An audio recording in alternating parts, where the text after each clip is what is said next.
Welcome to the debate. Imagine you buy a house, right?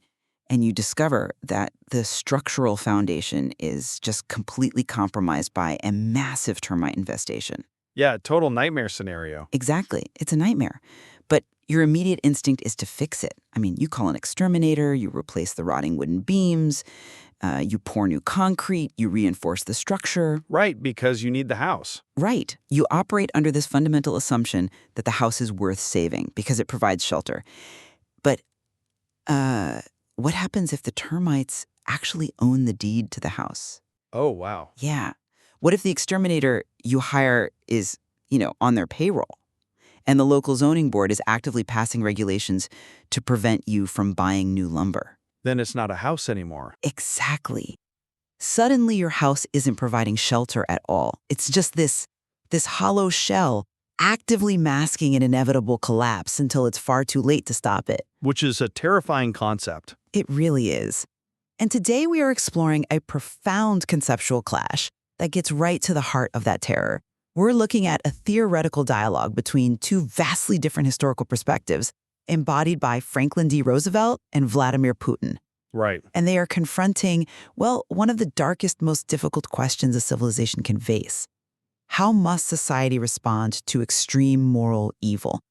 Specifically, the systemic, organized exploitation of minors by those in positions of immense elite power. And it's just a phenomenal collision of ideas because it forces us to look past our comfortable assumptions about justice.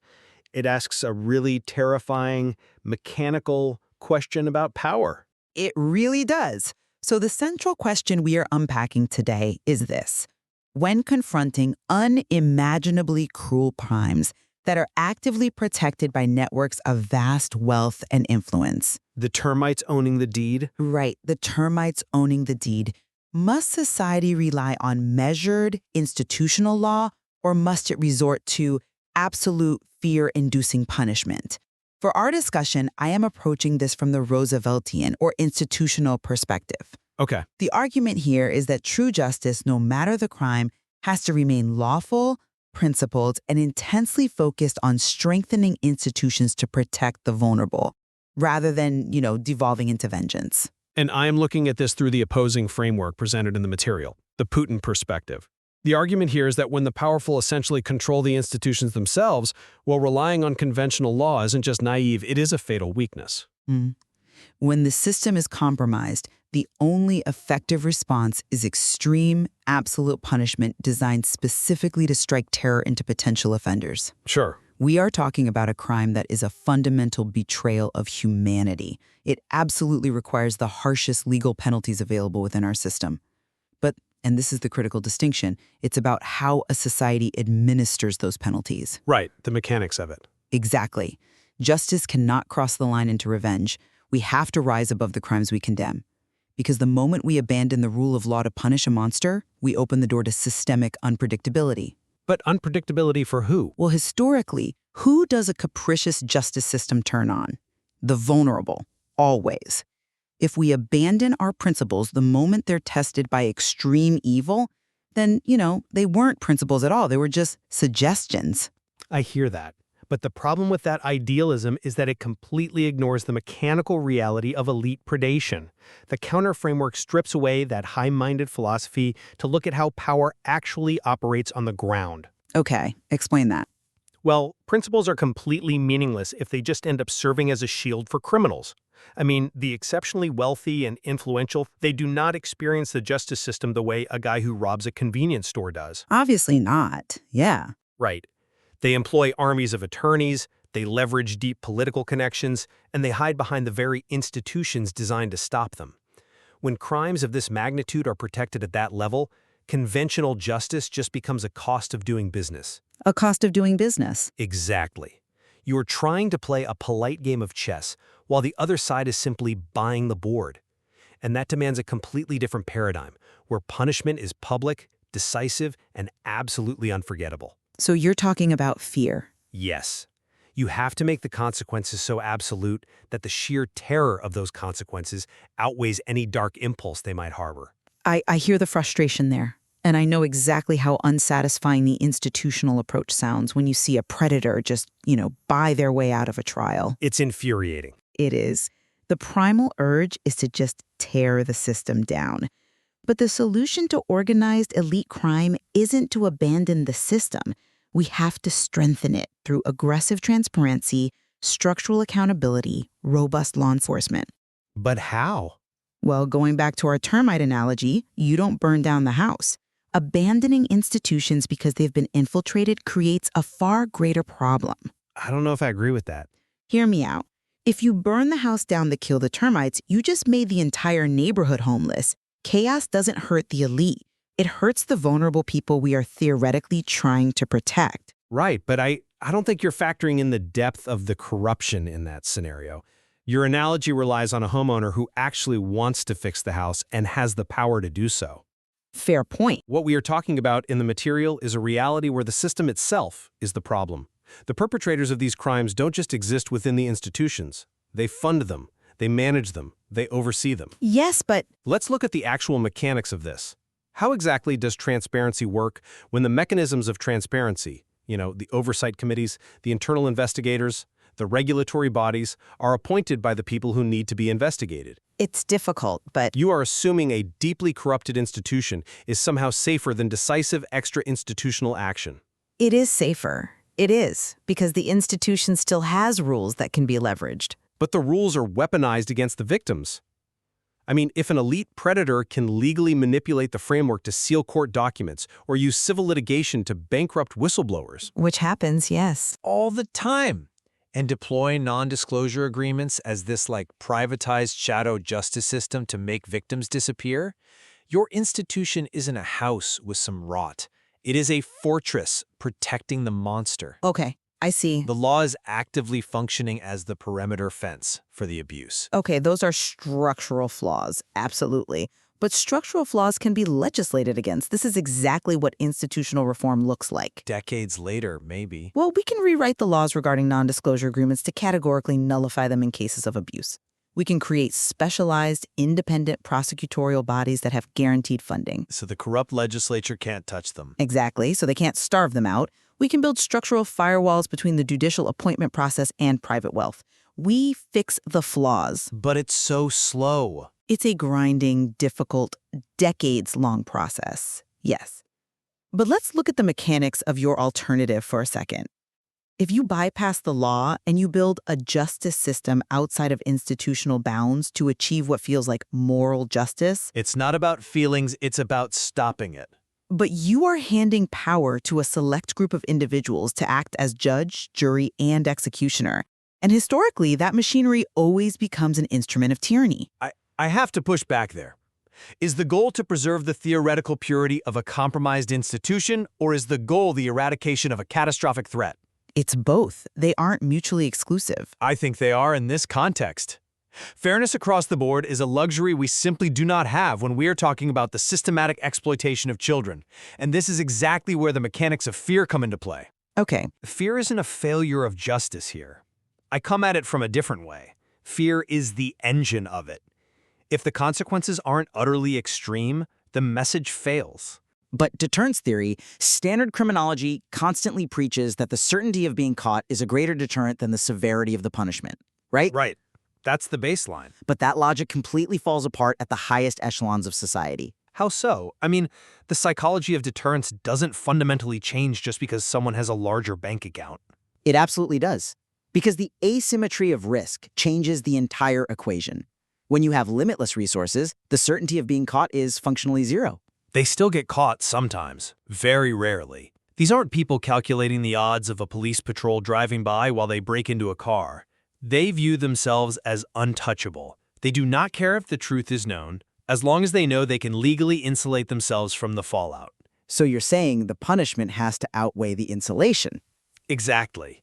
Let's say the absolute worst-case scenario happens under your institutional framework. They face a drawn-out 5-year trial, they remain free on bail the whole time, and maybe, just maybe, they eventually spend a few years in a minimum security white-collar facility. Which isn't justice. It's not a deterrent to a billionaire at all. It's a minor inconvenience. Weak punishment actively invites repetition. The only language a self-perceived untouchable understands is absolute destruction. You have to introduce an existential threat. I see why you think that, but let me give you a different perspective. Introducing an existential threat as a matter of state policy, it degrades the society administering it. Even when dealing with monsters? Yes, the crimes are intolerable. Yes, the punishment must be severe. But the moment you design a justice system primarily to inflict terror, you are adopting the exact psychological tools of the oppressors you are trying to stop. I don't think that's a fair equivalent. Well, let's think about the real-world fallout of that. Once a state apparatus is granted the power to unleash limitless, terrifying consequences without the strict, measured boundaries of the law, who controls that power? The people stopping the monsters. But you're assuming this terrifying force will only ever be aimed at the guilty. What happens when that machinery of extrajudicial terror is co-opted by the very corrupt elites we are trying to stop? That's a big assumption. Is it? They will just turn it around and use it to instantly destroy their whistleblowers, their political rivals, anyone who threatens their power. Okay, but the risk of the tool being misused down the line doesn't negate the necessity of the tool when the house is currently burning down. You're prioritizing a hypothetical future risk over the very real, visceral safety of current victims. And this leads right into how we actually handle the punishment itself. Right, the spectacle aspect. Right. The institutional stance argues strongly that public justice must not become a spectacle, that society has to uphold dignity even in the act of punishment. But why? Because To quote the counter-perspective in our material, dignity is for the innocent. that is a dangerous quote. But it's central here. Those who systematically dismantle the innocence of children forfeit their right to dignity entirely. Why should society expend its moral, legal, and financial energy trying to preserve the dignity of someone who purposefully destroyed it in others? Because upholding dignity in the justice system is not a favor we do for the criminal. It is a strict discipline we enforce upon ourselves. A discipline that lets them hide. No, a discipline that keeps us civilized. If a criminal behaves with sadistic cruelty, and the state responds with sadistic cruelty, even if it is publicly sanctioned, right, and broadly applauded by the masses, the state has allowed the criminal to dictate its moral baseline. I don't care about the state's moral baseline if it stops the abuse. Well, you have to. Furthermore, making justice a spectacle is incredibly dangerous because it inevitably leads to mob rule. It satisfies a primal bloodlust in the public, but it doesn't produce truth. It produces a society that hungers for more spectacle. So we just keep it quiet? We keep it legal. When a society gets a taste for public destruction, the threshold for who deserves that extreme treatment begins to rapidly lower. The law, with all its sterile, dignified procedures, is the only mechanism we have to protect the public from the terrifying power of an enraged state. Look, I see the logic in the slippery slope argument. I do. But look at the horrific cost of your measured discipline, while society's busy congratulating itself on maintaining the moral high ground. It's not about congratulating ourselves. While judges and lawyers are protecting the dignity of predators behind closed courtroom doors, the predation continues. Spectacle isn't just about bloodlust. It is a mechanical necessity to dismantle the network. Wait, how does a spectacle dismantle a network better than a thorough investigation? Because the elite predator does not operate in a vacuum. They have an entire ecosystem of enablers. They have private pilots, accountants, bodyguards, real estate agents, fixers. The infrastructure of the abuse. Exactly. And most of those enablers aren't monsters themselves. They're just greedy, and they look the other way because the money is good. When you make an example of the person at the top in a public, absolute, terrifying way, you're sending a shockwave through that entire ecosystem. A deterrent by terror? Yes. A spectacle leaves no room for ambiguity. It tells the accountant and the pilot, your wealth will not save you, your status will not save you, and your end will be absolute. If you hide the punishment behind closed doors in the name of, dignity, you completely dilute the deterrent effect. And the enablers just find a new boss. Exactly. They find the next predator willing to pay them. But relying on a spectacle relies entirely on the infallibility of the accuser. It assumes we always have the right person. If you strip away the institutional protections, the strict rules of evidence, the right to confront accusers, the measured appellate process, you inevitably destroy innocent people. Collateral damage in a war. Unacceptable collateral damage. And when you do that publicly for the sake of a terrifying spectacle, you cause irreparable harm. That's why justice has to be visible, fair, and deeply grounded in the law. I hear you, but A spectacle might terrify an enabler, sure. But it also terrifies the innocent citizen who suddenly realizes the state can obliterate absolutely anyone at any time if the mob demands it. what if those institutional protections, those rules of evidence, the appellate process, the evidentiary hearings, are the exact tools being used to ensure the predator never faces consequences? That brings us back to the corruption of the system. Right. This is the ultimate breaking point of the philosophical clash we are discussing today. What do you do when the system actually breaks down? This is where the measured institutional approach fundamentally struggles to provide a real answer. Clinging to a failing system out of a sense of moral superiority allows unimaginable crimes to continue unabated. If the courts are literally bought, if the investigators are compromised, if the law is nothing but a shield for the elite, what then? You cannot just keep pointing to the rulebook when the other side is using the rulebook as kindling. You fix the rulebook. You fix the system. You do not abandon it. While millions suffer? Yes, because abandoning the rule of law guarantees that millions more will suffer. It is a difficult, grinding, often unglamorous reality, but the alternative is chaos. Chaos for who, though? For everyone. Let's look closely at the mechanics of what happens when a society abandons its legal institutions in favor of swift, extrajudicial eradication of a perceived evil. It doesn't usher in a utopia of safety. No, but it cleans house. It ushers in a state of nature where the strongest, wealthiest, and most ruthless individuals consolidate power. If you dismantle the institutions of justice to get at a few powerful monsters, you leave everyone else without any structural protection at all. So the vulnerable suffer either way. Yes, but the very people we are trying to protect, the marginalized, the working class, are the ones who rely on the law the most. A billionaire doesn't need the law to protect him. He has private security, vast wealth, gated compounds. True. The average citizen relies entirely on the institution of the law to mediate disputes and offer protection. You cannot destroy their only shield just to strike at the enemy. Well, I mean, that stamina sounds incredibly noble. It really does. But we have to acknowledge who pays the price for that nobility. The victims. Yes, it is paid for with the lives and the psychological destruction of the victims who are actively being exploited while you spend decades trying to patch the holes in your sinking ship. It's awful, I know.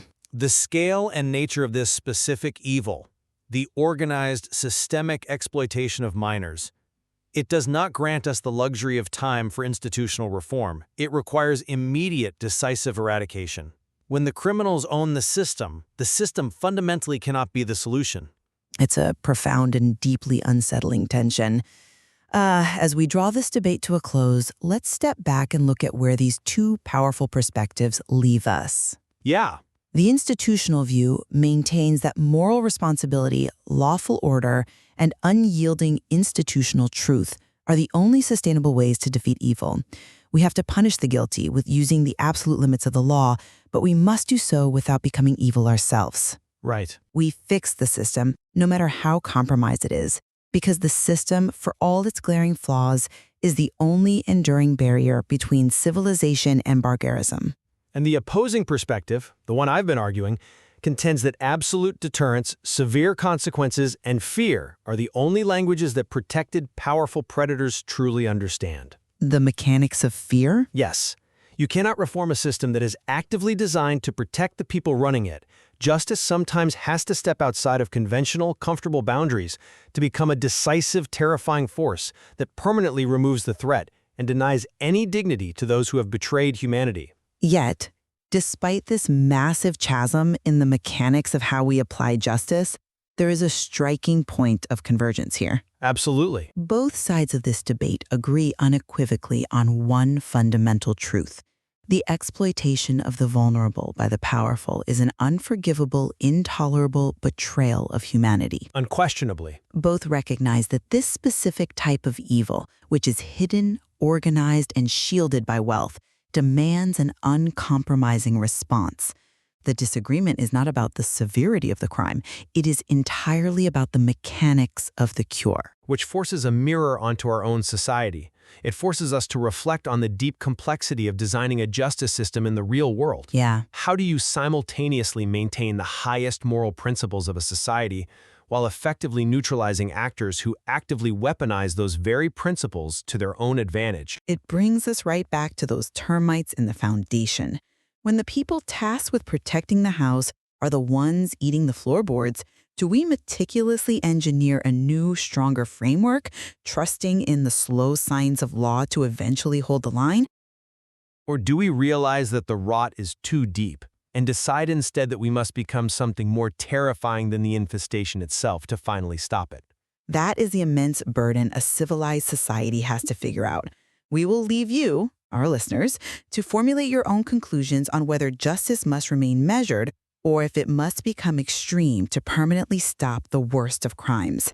Thank you for joining us today for this intellectual exchange. Until next time, keep questioning the structures around you.